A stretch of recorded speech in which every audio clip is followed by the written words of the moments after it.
Va bene, a posto.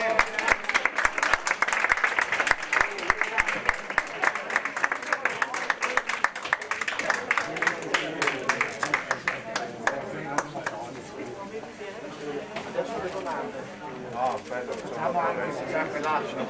Ci credo. Ma che ce l'hanno? Si facciano proprio Sì, questa signora sono due. Noi abbiamo gli avanzi. Cosa devo fare? Una solamente, adesso faccio quell'altra. Ma non possiamo tirare su tutti gli avanzi e farlo un altro.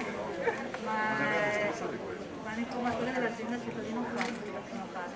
Sì, perché vede qualcosa. Ma quanta roba è? Quello che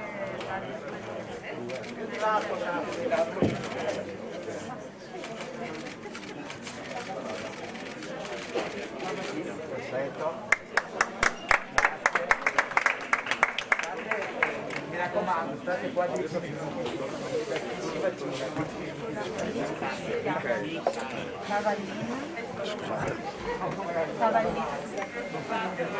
Ecco, abbiamo adesso.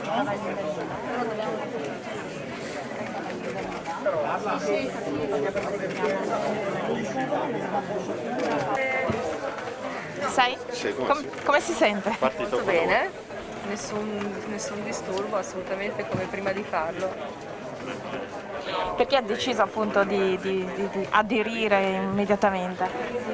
Perché credo, come ho detto prima, credo fermamente nella ricerca scientifica e credo assolutamente in questo vaccino. Se non facciamo la vaccinazione credo che sarà molto difficile uscire da questa pandemia e quindi non solo per me stessa ma come esempio, che come diceva il Presidente prima, la vaccinazione in questo caso non la si fa solo per noi ma la si fa per tutti, per cercare di ovviamente limitare la diffusione. Posso chiedere se la sorprende un po' questa diffidenza che c'è all'opinione pubblica rispetto al vaccino? Si sente tantissima gente che non mi vaccino, aspetto lo faccio prima gli altri, cioè perché nel 2020 c'è ancora questo timore della scienza? Devo dire che non mi sorprende, no? Sappiamo bene tutta la problematica dei Novax, no? Per altre vaccinazioni che sono super diciamo, confermate da dati, no? Ormai. Quindi non mi sorprende, spero solo che la popolazione piano piano venga sensibilizzata dai tecnici, dai ricercatori, dai sanitari, in modo che la gente si convinca con dati alla mano. I dati sono pubblicati, quindi insomma credo che la diffidenza non debba esserci. Grazie. Lei è in prima linea, quindi Sì. la narrazione non è una narrazione di fantasia. Assolutamente no, sono mesi che stiamo soffrendo in maniera come non è mai successo in tutta la mia carriera, ma credo anche i miei colleghi più anziani. Non si è mai vista una pandemia di questo tipo, è veramente una cosa molto, molto grave, molto terribile quello che sta succedendo tuttora, che non è che è finita, tuttora in questi reparti. Il mio reparto, terapia intensiva, abbiamo un turnover notevole di pazienti, siamo sempre pieni di pazienti, quindi i reparti sono pieni, non accenna a calare, per cui insomma è veramente tragico. Grazie. Come sta? Io sto bene, sì. No, non ho nessun problema, non mi sento niente. Un gesto doveroso. Sì, io penso che a nome mio, di tutti i colleghi, dopo tante difficoltà sia giusto ricorrere a qualcosa di diverso e quindi lo faccio per me e anche un po' per gli altri, sicuramente. Però non ho paura, voglio dare fiducia alla scienza questa volta. Voglio fidarmi di quello che tante persone, quello che producono è frutto di studio e di lavoro, quindi spero vada tutto bene. Sto veramente bene, completamente asintomatica. Presidente, qual è l'emozione di oggi?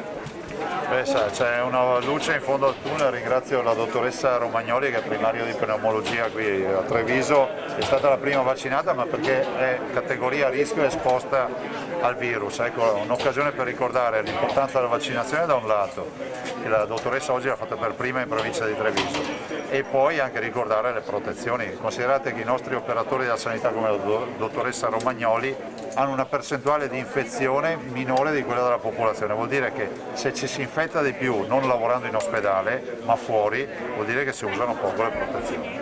Tirerà un sospiro di sollievo quando saranno vaccinati almeno tutti gli operatori sanitari e gli ospiti della RSA, 120.000 persone. Sì, la grande preoccupazione sono le RSA, i nostri nonni, i nostri anziani, sono 30.000 su 300 case di riposo in Veneto, più altri 30.000 operatori, e dall'altro i 60.000 operatori dei 68 ospedali del Veneto, e sono le due categorie assolutamente prioritarie che avranno il vaccino per primi. È volontario, ma confida che il 60-65% necessario per l'immunità di gregge in Veneto sarà raggiunto. È fondamentale perché avere l'immunità di gregge significa di fatto placare questo virus fino in fondo. Bisogna raggiungere il 65% dei vaccinati. Sarà volontario e tutti saranno convocati per la vaccinazione.